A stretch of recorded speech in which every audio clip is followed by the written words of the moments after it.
আসসালামু আলাইকুম। Welcome to weekly market analysis. আজ 18ই ফেব্রুয়ারি 2024। আমাদের মার্কেট অ্যানালাইসিসে আমরা টেকনিক্যাল ভিউ থেকে অ্যানালাইসিস করার চেষ্টা করব এবং এটা সম্পূর্ণ লার্নিং পারপোজ, এডুকেশনাল পারপোজ। অর্থাৎ আপনারা এখান থেকে আইডিয়াটা নিতে পারবেন এবং নিজের মতো করে ট্রেড করবেন। তো এখানে প্রথমে আমরা S&P 500 আমরা এখানে দেখতে পাচ্ছি। এইখানে কিন্তু অল টাইম হাই অনেক, এইখান থেকে অল টাইম হাই থেকে অনেকটা প্রাইস উপরে, এবং এইখানে আমরা দেখতে পাচ্ছি যে প্রাইসটা কিন্তু এখানে একটা ওয়েজেস তৈরি করছে, অর্থাৎ প্রাইসটা ন্যারো হয়ে আসছে এবং এইখান থেকে কয়েকবার এখানে সাপোর্টে টাচ করছে, 4বার। তো এইখান থেকে প্রাইস কিন্তু আমরা একটু ভলিউমটা দেখে নেই। ভলিউম কিন্তু এখনো মোটামুটি ভালো ভলিউম, অর্থাৎ এইখান থেকে যে ফেইল করবে এইরকম কোনো ভলিউমের কোনো ইয়ে নাই এইখানে স্টিল। অর্থাৎ এটা কিন্তু কন্টিনিউ করছে, এখানে সেলিং ভলিউমের কোনো সিগন্যাল নাই যে এটা ড্রপ করতে পারে।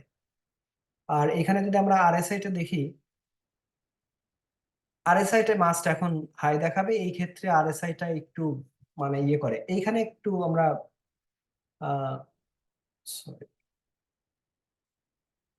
আরএসআই টা এখানে দেখতে পাচ্ছি, আরএসআই কিন্তু এখানে ডাইভারজেন্স তৈরি করছে এইখান থেকে। এখন ডাইভারজেন্স নিয়ে অনেকে ট্রেড করে, বাট এইখান থেকে আমরা দেখতে পাচ্ছি যে এইখান থেকে ডাইভারজেন্সটা শুরু করছে, এই এই এই পয়েন্টে ডাইভারজেন্স অলরেডি করছে। তো অনেকে কিন্তু এখানে সেল করছে, তারপরে কিন্তু দেখা যাচ্ছে প্রাইসটা কিন্তু এখন আরো উপরে, অর্থাৎ ডাইভারজেন্স এই পর্যন্ত যেখানে ছিল তারপরও প্রাইসটা আপ করছে। তো এবার এখানে থার্ড টাইমে আবার হিট করছে, এখানে প্রাইসটা কিন্তু কন্টিনিউ ডাউন সাইডে আছে। তো এখান থেকে আস্তে আস্তে মোমেন্টাম হারাচ্ছে, বাট প্রাইসটা এখন পর্যন্ত ড্রপ করার কোনো সম্ভাবনা দেখা দেয় নাই। তো এখান থেকে আমাদের সাপোর্টটা থাকবে এই রেড লাইন। এই সাপোর্টটা যদি ব্রেক করে এখান থেকে আমাদের অনেকে যার যেরকম ট্রেডিং টাইম ফ্রেম অনুযায়ী আপনি ট্রেড করবেন। যদি কেউ শর্ট টার্ম ট্রেড করেন তাহলে এখান থেকে এক্সিট করে আবার নতুন করে বাইং সেটআপ আসলে তখন বাই করা যাবে। এবং এইখান থেকে মোমেন্টামটা আমরা ক্লিয়ার দেখতে পাচ্ছি, মোমেন্টাম এখানে লস করছে। আর এখানে যে টার্গেটটা আমরা এখান থেকে যদি আরেকটু ইয়ে করে দেই, তো এখান থেকে দেখতে পাচ্ছি এখান থেকে সাপোর্ট থেকে কিন্তু প্রাইসটা এখন মিডল জোনে আছে, ওএসএস এর মিডল জোনে। তো এখান থেকে নতুন করে বাই করাটা উচিত না, এই যে সাপোর্ট জোন গুলোতে বাই করা উচিত। অর্থাৎ এরপরে যদি আবার সাপোর্ট জোনে আসে, এখান থেকে যদি ব্রেক না করে তাহলে এখান থেকে আবার এন্ট্রি করতে পারেন। যতক্ষণ এইভাবে বুলিশ সেটআপ গুলো তৈরি করে ততক্ষণ আমরা এখান থেকে এন্ট্রি করতে থাকবো। সরি, এখানে আমি একটু উইকলি টাইম ফ্রেমে দেখার চেষ্টা করব, কারণ এটা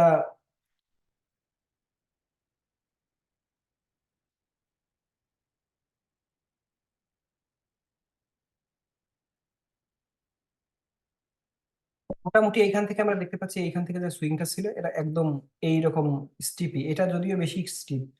তো এরপর একটা কারেকশন করার পরে আবার কিন্তু কন্টিনিউ করছে। যারা একটু লং টার্ম ট্রেড করেন তারা কিন্তু এখান থেকে কারেকশনের ক্ষেত্রে এই যে লাইনটা, এই যেখানে 464, এইটা কিন্তু সাপোর্ট, খুব স্ট্রং সাপোর্ট হিসেবে কাজ করে। আর এরপরে যদি কোনো এখান থেকে প্রাইসটা ড্রপ করে তারপরে এইটা ব্রেক করলে এইটা আর একটা সাপোর্ট আছে এখানে।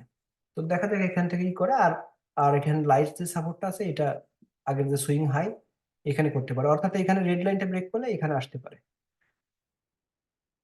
তো এরপরে নাসদাক,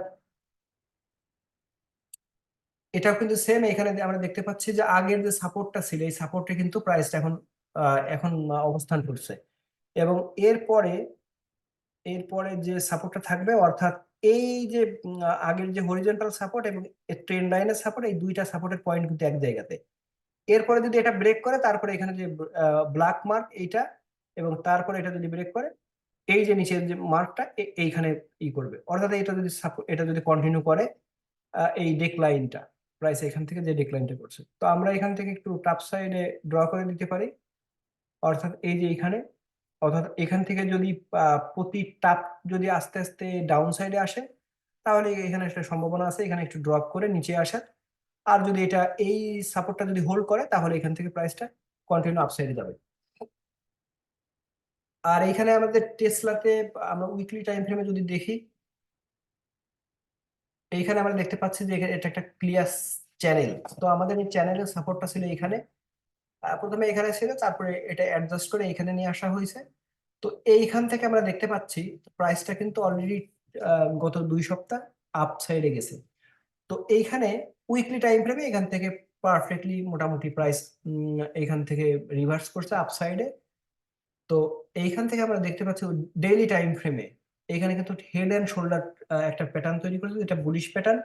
এখানে লেফট শোল্ডার, হেড এবং রাইট শোল্ডার। তো এই পজিশন থেকে একদম রাইট শোল্ডারের পজিশন থেকে প্রাইস মুভ করতে, তো এই ব্ল্যাক লাইন পর্যন্ত এটা ছিল, যে এখানে আসার পরে অনেক সময় ডিক্লাইন করতে পারে। কিন্তু এটা যখন ব্রেকআউট করছে এবং খুব ভালো ক্যান্ডেল দিয়ে ব্রেকআউট করছে, আমরা এখানে দেখতে পাচ্ছি যে খুব একদম অ্যাবভ এভারেজ ভলিউম দিয়ে এখানে ব্রেকআউট করছে। তার মানে এখানে ব্রেকআউটটা পারফেক্ট ছিল এবং ক্যান্ডেলটা খুব পারফেক্ট ছিল। ব্রেকআউট করার পরে এখন হয়তো বা রিটেস্ট করতে পারে। এই রিটেস্টটা কেমন হতে পারে, যদি এখানে বাইং প্রেশার বেশি থাকে তাহলে এখান থেকেই কন্টিনিউ করতে পারে। আর যদি বাইং প্রেশার স্বাভাবিক থাকে তাহলে এখান থেকে এই ব্ল্যাক লাইনে আসার পরে তারপরে কন্টিনিউ করতে পারে। আর যদি এখান থেকে ফেইল করে তাহলে কিন্তু এখানে এই ভিতরে ঢুকে যাওয়া, অর্থাৎ এই যে নেক লাইনটা, এই ব্ল্যাক লাইনের এই ব্ল্যাক লাইনটা যদি ব্রেক করে নিচে নামে তাহলে এটা মানে বুলিশের ক্ষেত্রে খুব ভালো সিচুয়েশন না। অর্থাৎ এখান থেকে এখানে একটু ট্রেনটা, এই বুলিশ ট্রেনটা উইক হয়ে যাবে। তো এই লেভেলটা একটু ওয়াচ করা উচিত। আর এখান থেকে দেখা উচিত যে কতটুকু এখানে কারেকশন করে। এরপরে এনভিডিয়াটা আমাদের গত সপ্তাহের যে ইয়েটা ছিল, বেশিরভাগই এই টেকনিক্যাল অ্যানালাইসিসের প্রেডিকশন অনেকভাবে করতে হয়। আমরা যে ড্রগুলো ছিল আমাদের এখানে, এটা একটা একটা অনেকগুলো প্রেডিকশনের একটা ছিল। তো তার মধ্যে এখানে দেখতে পাচ্ছি যে গত সপ্তাহে কিন্তু এইভাবে ড্র করা ছিল যে মার্কেট এইখানে ছিল গত সপ্তাহে। তো আমাদের একটা ইয়ে ছিল, এখান থেকে মার্কিং জায়গাতে একটু কারেকশন করে তারপর কন্টিনিউ করবে। তো আমরা এখান থেকে দেখতে পাচ্ছি মার্কেটটা কারেকশন করছে, করার পরে আবার প্রাইস আপ করছে। তো এখান থেকে আমাদের এই কারেকশনের জায়গা থেকে কিনলে কিন্তু আমাদের 3.5% আমাদের প্রফিট থাকতো। আর এইখানে যে 2 দিন ডেক্লাইন করছে, এখানে কিন্তু এখনো কিন্তু মার্কেট কিন্তু ডেক্লাইনের পক্ষে, অর্থাৎ ডাউন সাইডে আসার পক্ষে কোনো বিয়ারিশ সেটআপ তৈরি করতে পারে নাই। এটা যদিও red candle, but red candle মানে কিন্তু বিয়ারিশ সেটআপ না। এইখানে যে এখানে একটা হ্যাঙ্গিং ম্যান দেখা যাচ্ছে, এই হ্যাঙ্গিং ম্যানের এই লোয়ার সাইডটা আমাদের এক্সিট পয়েন্ট। আর এইখানে এই যে আপার সাইড, এর উপরে যদি বডি ক্লোজ করে গ্রিন বডি, তাহলে এখানে আমরা কন্টিনিউ করব। তো আমাদের এই দুইটা মার্ক এখানে করা থাকলে এই নিচেরটা, এই ব্ল্যাক পয়েন্টটা থাকবে স্টপ লস, এই এক্সিট পয়েন্ট। এটা কিন্তু শর্ট টার্ম ট্রেডের ক্ষেত্রে। আর এর উপরে যদি এখানে গ্রিন বডি ক্লোজ করে, তাহলে এটা যদিও পারফেক্ট কনফার্মেশন না, তারপর আমরা কিন্তু এখানে এন্ট্রি করতে পারি শর্ট টার্ম ট্রেডের ক্ষেত্রে। তো এইখানে কিন্তু যদি যদি এখানে অনেক প্রাইস অনেক হাই, এখানে সতর্কভাবে ট্রেড করা উচিত হবে। আর উইকলি টাইম ফ্রেমে আমরা এখানে দেখতে পাচ্ছি যে এখানে কিন্তু বাইং এবং সেলিং পুরোটাই কিন্তু এখানে নিউট্রাল পজিশনে আছে। অর্থাৎ এখানে আমরা দেখতে পাচ্ছি ডোজি ক্যান্ডেল, অর্থাৎ এখানে কিন্তু কোনো ডিরেকশন আমাদেরকে দিচ্ছে না। পরের ক্যান্ডেলটা যদি হেলদি গ্রিন ক্যান্ডেল হয় তাহলে আমাদের আপসাইডের ক্ষেত্রে আমরা ট্রেড করবো। আর যদি পরের ক্যান্ডেলটা হেলদি রেড ক্যান্ডেল হয় তাহলে আমাদেরকে ডিরেকশন, মার্কেট ডিরেকশন দিবে ডাউন সাইডে মুভ করার বা এক্সিট করার। এএমডিটা খুবই ভালো সিগন্যাল আছে, এখানে একটা আমাদেরকে ডিরেকশন আছে। এএমডি এবং এনভিডিয়া দুইটাই যেহেতু সেমিকন্ডাক্টর, এএমডিটা কিন্তু একটা খুব ভালো বুলিশ সেটআপে আছে। অর্থাৎ এইখানে যে একটা এইখানে যে একটা সিমেট্রিক্যাল ট্রায়াঙ্গেল বা বড় করে ধরলে এটা একটা বুলিশ পেনান্ট, এই পেনান্টটা কিন্তু এখান থেকে কন্টিনিউ করে এখানে ব্রেকআউট করছে এবং এইখানে কিন্তু রিটেস্ট করছে। এইখানেও কিন্তু সেম টেসলার মতো এই যে পার্পল লাইন, এই পার্পল লাইন ভেঙে যদি নিচে চলে আসে প্রাইস, তাহলে এটা বুলিশের ক্ষেত্রে খারাপ হবে। অর্থাৎ এখানে এনাফ বুলিশ স্ট্রেংথ ছিল না। আর যদি এইখান থেকে যদি রিভার্স করে, এখান থেকে যদি প্রাইসটা আপসাইডে কন্টিনিউ করে, তাহলে বুঝতে হবে এটা খুব ভালো একটা বুলিশ সেটআপ। এবং বুলিশ সেটআপ তার কনফার্মেশন করছে রিটেস্টের মাধ্যমে। যদি এখানে রিটেস্ট করলে একটা কনফার্মেশন দেয় যে প্রাইসটা এখানে পারফেক্ট মুভ করছে, আমরা যেটা প্রেডিকশন করছি। তো আমাদের প্রেডিকশন হলো এখানে এই সিমেট্রিক্যাল ট্রায়াঙ্গেল ব্রেক করা, এখানে ব্রেক করছে, রিটেস্ট করছে। এখন যদি আপসাইডে যায়, পারফেক্ট একটা কনফার্মেশন থাকবে বুলিশের পক্ষে। এটা কতটা আপ করছে এটা আমরা দেখবো না, আমরা শুধু দেখবো যে এখানে বুলিশ সেটআপ না বিয়ারিশ সেটআপ। আচ্ছা, এইখানে আমরা দেখতে পাচ্ছি অ্যাপেল অ্যাপেল কিন্তু এখান থেকে ডিক্লাইন করছে, এবং এইখান থেকে এর যে টাপটা আস্তে আস্তে কিন্তু ন্যারো হচ্ছে। তো আর এখানে যে সাপোর্টটা, এই সাপোর্টের কাছাকাছি প্রাইসটা আছে, তো আমরা এখানে দেখবো যে কোথায় এখানে বুলিশ সেটআপ তৈরি করে।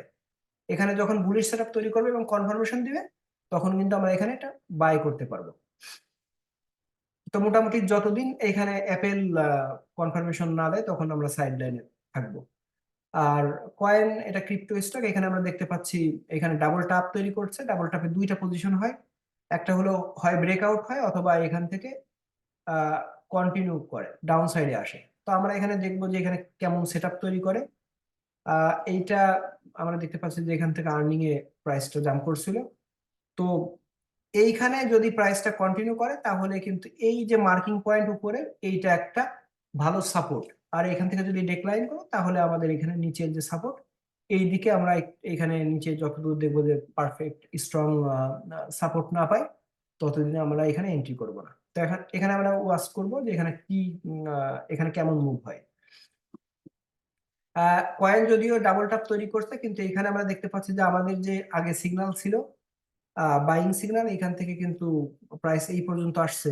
অর্থাৎ এখান থেকে যে চ্যানেলের ইয়ে ছিল, এখানে 74%। তো এইখানে অনেকটা প্রাইস ড্রপ করছে। আমরা এইখানে যে ডাবল টাপ বা আগের যে হাই, এই পজিশনে প্রাইসটা কিন্তু এখনো আসে নাই, কিন্তু কয়েন কিন্তু একই ঘরানার স্টক, ক্রিপ্টো টাইপের স্টক, এটা কিন্তু ডাবল টাপ তৈরি করছে। তো এইখানে আমরা একটু দেখার চেষ্টা করব যেখানে কেমন ই করে। আর এখানে আরেকটা ব্যাপার, এখানে কিন্তু একটা বিয়ারিশ সেটআপ আছে, কিন্তু বিয়ারিশ সেটআপটা কিন্তু এখনো অ্যাক্টিভ হয় নাই। এখানে বিয়ারিশ এনগালফিং, তো এনগালফিং এর যে স্টপ লস, এই যে এইখানে, এটা কিন্তু এখনো এটার নিচে আসে নাই। তার মানে এখানে বায়াররা কিন্তু হোল্ড করে আছে, এই যে নিচের দুইটা উইক, এই দুইটা উইকে কিন্তু বায়ার আছে। অর্থাৎ এখানে প্রাইস যখন যখন নিচে আসে, বায়াররা জাম্প করে প্রাইসটা আপসাইডে নাই, কিন্তু এনাফ বায়ার ছিল না এখানে যে প্রাইসটা বুলিশটা কন্টিনিউ করবে। তো এখন দেখা যাবে এটা কতটুকু, বা এখানে পরের যে ট্রেডিং টা কেমন হয়। এই আপার লাইনটা ব্রেক করলে প্রাইসটা কন্টিনিউ আপসাইডে যাবে, এবং একটা স্ট্রং হার্ডল থাকবে এই যে মার্কিং পয়েন্টটা। আর এই লোয়ার লাইনটা যদি ব্রেক করে, তাহলে কিন্তু এখানে এক্সিট হবে। তা এইটা আমরা উইকলি টাইম ফ্রেমে দেখলে একটু ভালো ই করতে পারবো। উইকলি টাইম ফ্রেমে কিন্তু এখনো বিয়ারিশের কোনো সেট আপই হয় নাই। এটা যদিও একটা শুটিং স্টার, কিন্তু ভালো কোনো শুটিং স্টার না। শুটিং স্টারের ক্ষেত্রে যে ক্রাইটেরিয়া থাকে, এটা ফুলফিল করতে পারে নাই। তো মোটামুটি এই উইকটা বাদ দিলে এটা কিন্তু স্ট্রং একটা বুলিশ ক্যান্ডেলস্টিক। এরপরে বিটকয়েন, বিটকয়েন আমরা এখানে দেখতে পাচ্ছি এখানে কনসলিডেশন করছে, খুব ভালো একটা সেটআপ দিছে আমাদের। এইখানে আমাদের ই করতে পারি, মার্কিং করে রাখতে পারি, যেদিকে ব্রেক করবে সেদিকে আমরা ট্রেড করব। আহ ডোজ কয়েনের ক্ষেত্রে, ডোজ কয়েনও খুব ভালো এখানে একটা সেটআপ আছে। সেটা হলো এখান থেকে আমরা দেখতে পাচ্ছি যে ট্রেন লাইনটা ব্রেক করছে। ব্রেক করার পরে কিন্তু এখান থেকে পারফেক্ট ক্যান্ডেল দিয়ে ব্রেক করছে। অর্থাৎ এইখানে আমরা দেখতে পাচ্ছি যে এই যে ক্যান্ডেলটা, এই ক্যান্ডেলের উইক, এই যে ভলিউমটা কিন্তু খুবই ভালো ছিল, বা অ্যাবভ এভারেজ ছিল। অর্থাৎ এখানে যে ব্রেকআউটটা করছে, পারফেক্ট একটা ব্রেকআউট ছিল। এবং এই ব্রেকআউটের পরে যে জিনিসটা খুবই ইম্পর্টেন্ট থাকে, সেটা হলো রিটেস্ট করা। এই যে রিটেস্টটা এখন করছে, এটা যদি এটা কিন্তু মোটামুটি রিটেস্টের পরে যেটা দেখা যাচ্ছে, এটা এখান থেকে কিন্তু প্রাইস বায়ার জাম্প করছে। তো এখান থেকে মোটামুটি এখন পর্যন্ত সলিড আছে এই ব্রেকআউটটা। প্রাইসটা এখান থেকে কন্টিনিউ করতে পারে। আর আমাদের স্টপ লসটা হবে এই যে লাইনের নিচে, এই লোয়ার লাইনের নিচে। আপনারা আরেকটু বেশি কনজারভেটিভ হলে এখানে দিতে পারেন, এইখানে স্টপ লস দিতে পারেন। যদি ফেল করে, তাহলে এক্সিট হবে এখানে। তো এই ছিল মোটামুটি আমাদের উইকলি মার্কেট অ্যানালাইসিস। আমাদের ট্রেডিং সিগন্যাল গ্রুপ আছে টেলিগ্রামে, মান্থলি $50 সাবস্ক্রিপশন ফি। আপনারা জয়েন করতে চাইলে ইনবক্স করতে পারেন। আমার ইউটিউব ডিসক্রিপশনে আমার আইডির লিংক দেওয়া থাকবে, আপনারা ওইখানে ইনবক্স করতে পারবেন। তো এই পর্যন্ত, সবাই ভালো থাকবেন। আসসালাম।